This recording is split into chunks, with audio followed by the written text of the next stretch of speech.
जय हिंद इन्वेस्टर्स, स्वागत है आपका मेरे यूट्यूब चैनल मार्केट बुल्स में। और दोस्तों, अगर आपने अभी तक मेरे इस चैनल को सब्सक्राइब नहीं किया है तो दोस्तों आपसे रिक्वेस्ट रहेगी कि इसको सब्सक्राइब कर दीजिए ताकि आपके पास मेरे वीडियोस टाइम से पहुंचते रहें। तो आगे बढ़ते हैं दोस्तों और चलते हैं हमारे आज के टॉपिक पर। तो दोस्तों, आज हम बात करने वाले हैं हैप्पीएस्ट माइंड्स टेक्नोलॉजी लिमिटेड के बारे में दोस्तों। तो दोस्तों, हैप्पीएस्ट माइंड्स 17 सितंबर 2020 को इसका आईपीओ हुआ था और आईपीओ आया था और इशू प्राइस हुआ था दोस्तों इसका 165 रुपीज़ से लेके 166 रुपीज़ पे, 165 रुपये के प्राइस पे दोस्तों ये आया था 17 सितंबर 2020 पे। 111% प्रीमियम पे दोस्तों, 20 साल के रिकॉर्ड तोड़े थे दोस्तों इस शेयर ने। 111% के प्रीमियम पर 351 रुपये पे दोस्तों ये कंपनी लिस्ट हुई थी।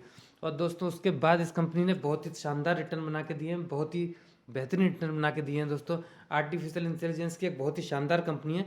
और दोस्तों, इस कंपनी के बारे में आपको एक और इंटरेस्टिंग चीज़ तो मैं आपको बताऊंगा दोस्तों, वो ये है कि ये कंपनी कोशिश कर रही है कि अपना जो रेवेन्यू है, रेवेन्यू फ्रॉम यूएस जो है इसका, सोचो करीब 60% जो इसका रेवेन्यू है वो यूनाइटेड नेशन से आता है, यूनाइटेड स्टेट्स से आता है, माफ़ कीजिएगा। उसको दोस्तों ये कोशिश कर रही है कि उस पर डिपेंडेंसी इनकी कम हो। तो दोस्तों, जहां कंपनियां चाह रही हैं कि उनकी यूएस में मार्केट बढ़े, वहीं पे ये कंपनी चाह रही है कि यूएस में डिपेंडेंसी कम करते हुए अदर नेशंस में अपनी डिपेंडेंसी ज़्यादा लेके आए और यूएस का मार्केट शेयर कम करे। तो दोस्तों समझ जाइए कितनी शानदार कंपनी है दोस्तों ये। अब आते हैं दोस्तों, कुछ लोग बेहद परेशान है कि इसमें रिटर्न नहीं बन रहे हैं कंपनी में। तो दोस्तों अब ये देखते हैं जरा रिटर्न किसके नहीं बन रहे हैं इस कंपनी में। पिछले 5 दिनों में जिन्होंने इन्वेस्ट किए, जी हाँ, उनके बिल्कुल नहीं बन रहे हैं।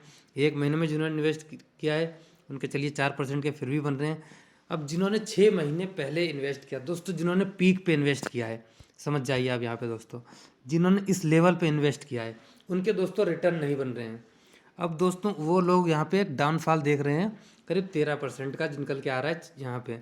लेकिन अगर दोस्तों आप इसको देखेंगे कि एग्जैक्टली इनको कितना नुकसान हो रहा है, तो यहाँ पे देखिए दोस्तों, अपने टॉप लेवल से अगर आप देखेंगे इसमें करीब करीब 12 से 15% की इसमें गिरावट देखने को दिखाई दे रही है। तो अब दोस्तों, इस गिरावट देख लिया आपने तो ये क्या शेयर ये खराब हो गया? जी नहीं दोस्तों, ऐसा बिल्कुल नहीं है। बहुत ही अच्छी कंपनी है, बहुत शानदार कंपनी है। इसके अब अगर आप रेवेन्यू पे चलेंगे दोस्तों, चले आइए इसके रेवेन्यू देख लेते हैं। आइए दोस्तों, इसके एनुअल नंबर्स की तरफ ज़रा देखते हैं। तो रेवेन्यू ग्रोथ देखिए दोस्तों, 2017, 2018, 2019, 2020, 2021, लगातार देखिए दोस्तों, साल दर साल इस कंपनी ने अपने रेवेन्यूज़ में एक बढ़ोतरी करी है दोस्तों, जो कि एक बहुत ही अच्छी बात है। 430 से लेकर 760 पे ये कंपनी पिछले 5 सालों में पहुंच गई है दोस्तों। आइए अब ज़रा नेट प्रॉफिट की तरफ देखते हैं दोस्तों। अब देखिए दोस्तों, यहाँ पे इंटरेस्टिंग चीज़ निकल के आ रही है। नेट प्रॉफिट में देखिए दोस्तों कैसे कमी आई थी इसकी। शुरू में 4 करोड़, फिर 13 करोड़ का नुकसान, फिर 4 करोड़, फिर उसके बाद 73 करोड़, फिर 161 करोड़। क्या शानदार नंबर है देखिए 2021 में कंपनी ने डबल से भी ज़्यादा प्रॉफिट अर्न किया है दोस्तों। देख सकते हैं आप यहाँ पे 73, 2020 में 73 करोड़ और 161 करोड़ 21 में। क्या शानदार दोस्तों। अर्निंग पर शेयर देखिए दोस्तों, यहाँ पे भी आपको कुछ इसी तरीके का चार्ट पैटर्न नज़र आ रहा है। तो दोस्तों, कंपनी लगातार ग्रोथ दिखा रही है। छोटी कंपनी है दोस्तों, इन्वेस्ट करने का अच्छा मौका है। आगे चल के ऐसी ही कंपनियां बड़ी कंपनियां बनती हैं। और एक और चीज़ दोस्तों, इस कंपनी के बारे में आपको बताऊंगा कि इंडिया की टॉप 20 वो कंपनी में, टॉप 20 उस कंपनी में आती है जिसमें कि एम्प्लॉयज़ बेहद खुश है उस कंपनी से। तो दोस्तों, ये हैप्पीएस्ट माइंड नाम से ही नहीं, इसके एम्प्लॉयज़ के लिए भी ये हैप्पीएस्ट माइंड कंपनी है दोस्तों। समझ जाइए आप, जिस कंपनी में एम्प्लॉयज़ को भी मज़ा आ रहा है। तो ऐसी आईटी कंपनी में दोस्तों पैसा हमें ज़रूर लगाना चाहिए। अब आ जाते हैं दोस्तों इसके शेयर होल्डिंग पैटर्न पे। अब दोस्तों मैं आपको एक चीज़ दिखाऊंगा। प्रमोटर्स के पास दोस्तों इसके 53% होल्डिंग है, जो कि इन्होंने लगातार बना के रखी हुई है। एफआईआईज़ के पास में छोटा स्टेक है, डीआईज़ के पास भी एक छोटा स्टेक है, और पब्लिक के पास दोस्तों एक बहुत बड़ा स्टेक है। पब्लिक के पास इसकी शेयर होल्डिंग है 35.06% की। क्या शानदार। अब देखिए दोस्तों, एफआईआईज़ की होल्डिंग देखिए, यहाँ पे लगातार इन्होंने अपनी होल्डिंग बना के रखी हुई है।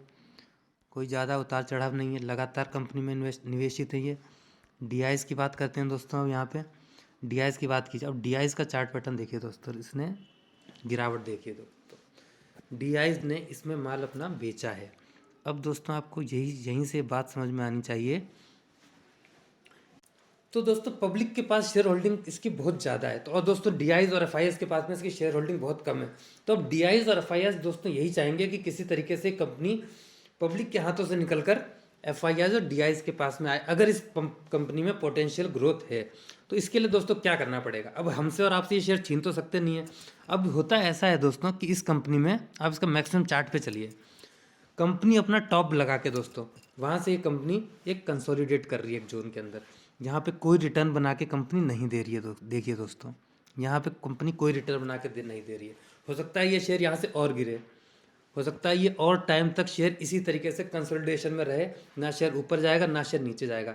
आखिर में क्या होगा, वीकर हैंड से ये शेयर निकल जाएगा दोस्तों। जी हाँ, वीकर हैंड से निकल जाएगा और उस गिरावट पे FIIs और DIs अपना स्टेक बढ़ाएंगे दोस्तों। जी हाँ, FIIs और DIs अपना स्टेक बढ़ाएंगे। तो हमें दोस्तों सतर्क रहना है, बच के रहना है इन सब चालाकियों से। ऑपरेटर्स के हाथों दोस्तों अगर हम बचे रहेंगे तो हम मार्केट में पैसा कमा लेंगे, वरना दोस्तों पैसा कमाने के लिए यहाँ सिर्फ ऑपरेटर ही बैठे हैं, हमारे जैसे छोटे रिटेल इन्वेस्टर्स बिल्कुल नहीं दोस्तों। ज़्यादातर लोग नुकसान में ही शेयर मार्केट को छोड़ के चले जाते हैं। हाँ, पिछला 1 साल की बात अगर हम छोड़ दें, क्योंकि ये तो दोस्तों ऐसा बुल मार्केट चल रहा है जिसमें हर किसी ने पैसा बनाया है, और शेयर मार्केट में पैसा बनाना इस टाइम बहुत आसान भी है। लेकिन आने वाला टाइम दोस्तों, ये साल अब पिछले साल जैसे नहीं रहने वाला है, लेकिन हाँ पैसा बनेगा दोस्तों, पैसा ज़रूर बनेगा। तो इसी के साथ दोस्तों आज का वीडियो ख़त्म करते हैं।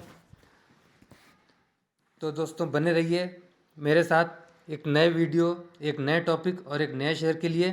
तब तक के लिए दोस्तों कीप इन्वेस्टिंग, कीप ग्रोइंग। जय हिंद दोस्तों।